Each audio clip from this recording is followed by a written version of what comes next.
देखिए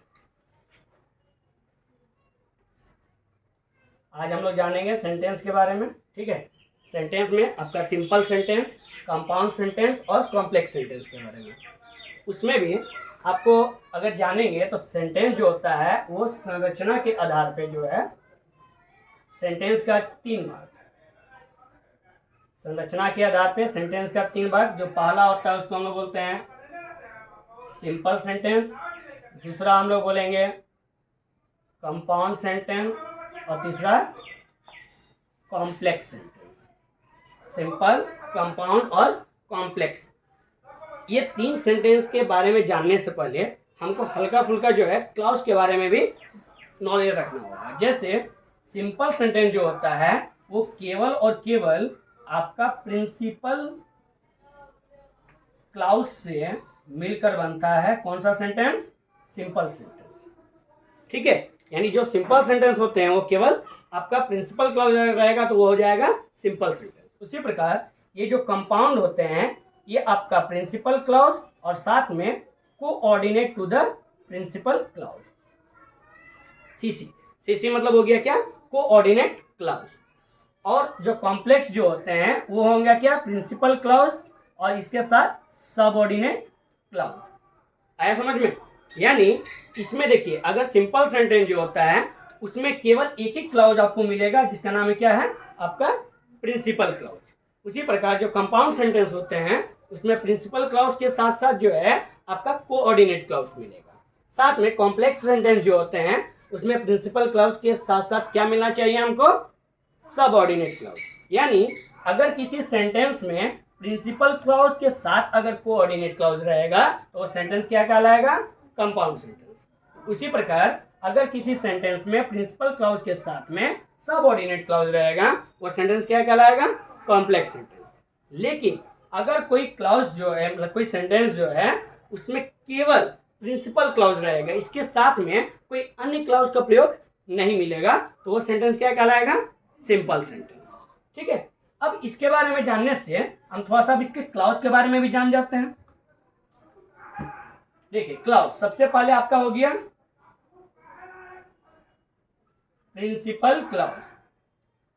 ठीक है, प्रिंसिपल क्लाउज वो होते हैं, प्रिंसिपल इसमें नाम में ही छुपा हुआ है। प्रिंसिपल मतलब क्या होता है? प्रधान। यानी सेंटेंस में जो प्रधान रूप से जो कार्य करेगा वो वाक्य वो कहलाएगा प्रिंसिपल क्लाउज। यानी इसको अगर हम पहचान में अगर हम जाएंगे तो पहचान में जो है आपका इसमें आ जाएगा क्या? इसमें किसी भी तरह का कंजंक्शन का प्रयोग आपको नहीं मिलेगा। यानी वैसा क्लाउज जिसमें किसी भी प्रकार का कंजंक्शन नहीं, वो कौन सा क्लाउज? आपका प्रिंसिपल क्लाउज। दूसरा आपका जो आता है coordinate to the principal clause, to the principal clause. ये जो coordinate to the principal clause जो है इसमें जो है आपका एक कंजंक्शन का प्रयोग मिलेगा जिसको हम लोग बोलते हैं कोऑर्डिनेटिंग कंजंक्शन। Coordinating conjunction. अब बोलेंगे कोऑर्डिनेटिंग कंजंक्शन क्या होता है? तो देखिए कोऑर्डिनेटिंग कंजंक्शन जो होता है इसका आपका जो है कुछ एग्जाम्पल जो है हम लिख देते हैं। कोऑर्डिनेटिंग कंजंक्शन का एग्जाम्पल जो है आपका सबसे पहले मिलेगा and, but, or, nor, for, so, as well as, either dot dot or, neither dot dot nor, not only dot dot but also it is। ये लगभग जो है आपका कोऑर्डिनेट कंजंक्शन जो है, कोऑर्डिनेटिंग कंजंक्शन जो है उसका कुछ एग्जांपल है। इस एग्जांपल में अगर किसी सेंटेंस में मान लीजिए जो सेंटेंस जो है अगर इनमें से किसी भी एक कंजंक्शन से सेंटेंस अगर जुड़ा हुआ मिलेगा तो वो सेंटेंस जो है आपको किस में चल जाएगा? कोऑर्डिनेट क्लाउज में जाएगा। यानी कोऑर्डिनेट और प्रिंसिपल क्लाउज दोनों मिला के उस सेंटेंस को क्या बना देगा? कंपाउंड बना देगा। हम एग्जांपल से भी इसको अभी हम समझा देंगे। इसके अलावा अगर कोई भी दूसरा कंजंक्शन मतलब कोऑर्डिनेटिंग, जैसे अगर सब ऑर्डिनेट क्लॉज में हम लोग जो कहते हैं सब ऑर्डिनेट क्लॉज में जो होता है, जैसे इसमें कंजंक्शन तो रहेगा लेकिन कोऑर्डिनेटिंग कंजंक्शन के अलावा, ठीक है, कोऑर्डिनेटिंग कंजंक्शन के अलावा अन्य अगर कंजंक्शन का प्रयोग अगर मिलता है तो वो चल जाएगा किसमें, सब ऑर्डिनेट क्लॉज में। क्लियर है, कितना दूर समझ में आ रहा है? ठीक। अब जैसे एग्जांपल से हम लोग समझते हैं, ठीक है। जैसे अगर मान लीजिए एक सेंटेंस दिया हुआ है, यहां पे हम लिख रहे हैं क्या, Ram had left the home before his friend came। यहाँ पे देखिए, अगर ये क्वेश्चन आता है, मान लीजिए ये सेंटेंस जो दिया हुआ है, इस सेंटेंस को क्या करना है आपको, स्प्लिट करना है। स्प्लिट करना है मतलब क्या, ये सेंटेंस जो है ये सिंपल सेंटेंस है, कंपाउंड है या कॉम्प्लेक्स, ऐसे बोलने भी बोल सकता है, या फिर इसमें बोलेगा कौन कौन सा क्लाउज है। जैसे इसमें देखिए आपको जो है एक यहाँ पे आपको मिलेगा क्या, कंजंक्शन बिफोर। तो हम जब भी कंजंक्शन से पहले से हम उसको सेंटेंस को अलग करेंगे, बिफोर से अलग किए। अब यहाँ पे आपको क्या मिला, Ram had left the home. यहाँ पे आपका सब्जेक्ट मिल रहा है, हेल्पिंग वर्ब मिल रहा है, V3 मिल रहा है, ठीक है। यानी यहाँ से यहाँ तक देखिए आपका किसी भी कंजंक्शन का प्रयोग मिला तो इसमें आपका कंजंक्शन जो है आपको नहीं दिखता होगा। यानी इसमें जब कंजंक्शन नहीं है तो ये आपका कौन सा क्लाउज हो जाएगा, ये हो जाएगा प्रिंसिपल क्लाउज। जबकि दूसरा में देखिए जो सेकेंड पार्ट जो है क्या लिखा हुआ है, बिफोर हिज फ्रेंड्स केम, ठीक है। यहाँ पे आपका एक कंजंक्शन का प्रयोग ऑलरेडी यहाँ पर मिला हुआ है। ये कंजंक्शन जो है क्या कोऑर्डिनेटिंग कंजंक्शन है, तो आपको जो लिस्ट है उसमें कोऑर्डिनेटिंग कंजंक्शन ये नहीं है। यानी ये जब कोऑर्डिनेटिंग कंजंक्शन नहीं है तो यानी ये जो होगा ये आपका क्या हो जाएगा, सब ऑर्डिनेट क्लाउज। और यहाँ पे देखिए आपका जो पहला पार्ट जो था ये हो गया प्रिंसिपल क्लाउज, सेकेंड पार्ट जो था वो क्या हो गया, सब ऑर्डिनेट क्लाउज। यानी प्रिंसिपल क्लाउज और प्लस सब ऑर्डिनेट क्लाउज, इन दोनों को मिला के क्या बनाएगा, ये सेंटेंस हो जाएगा आपका कॉम्प्लेक्स सेंटेंस। कौन सा सेंटेंस होगा यहाँ पे, कॉम्प्लेक्स सेंटेंस। आया समझ में? अगर इसी को जो है आपको सेकेंड एग्जांपल से, हम ये फर्स्ट एग्जांपल हो गया, ये सेकेंड एग्जांपल से हम समझते हैं। Ram was ill but he went to school।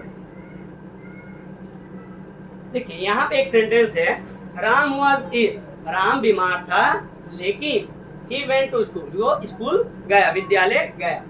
यहाँ पर अगर ये सेंटेंस बोलेंगे कि ये कौन सा क्लाउज में है, इसको भी पहचानना सिंपल वैसी है। आपका यहाँ देखना है हमको कंजंक्शन मेरा क्या है, तो यहाँ पे कंजंक्शन देखिए आपको दिख रहा है क्या है, बट से अलग करेंगे। यानी यहाँ पे देखिए राम वाज इल, इसमें कोई भी कंजंक्शन का आपको प्रयोग मिला तो नहीं मिल रहा। यानी ये राम वाज इल जो है ये कौन सा क्लाउज हो जाएगा, प्रिंसिपल क्लाउज। जबकि सेकेंड पार्ट जो है ये कंजंक्शन, इसमें क्या है, बट जो होता है वो एक कोऑर्डिनेटिंग कंजंक्शन होता है, अर्थात ये कोऑर्डिनेटिंग कंजंक्शन है। यानी ये पूरा पार्ट जो है ये कौन सा क्लाउज आएगा, कोऑर्डिनेट क्लाउज। और ये सेंटेंस जो है क्या मिला, प्रिंसिपल क्लाउज, साथ में मिला coordinate to the principal clause. ये दोनों मिला के इसको क्या बना देगा,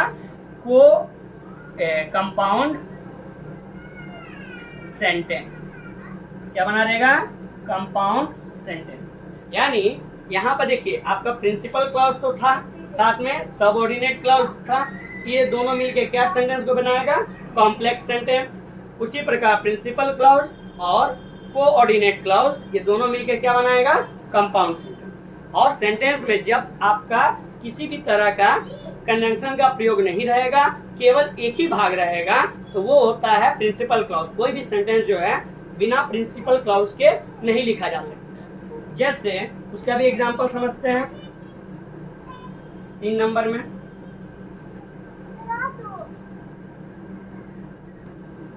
अब हम लोग थर्ड एग्जांपल में समझते हैं। जैसे लिखते हैं यहाँ पे,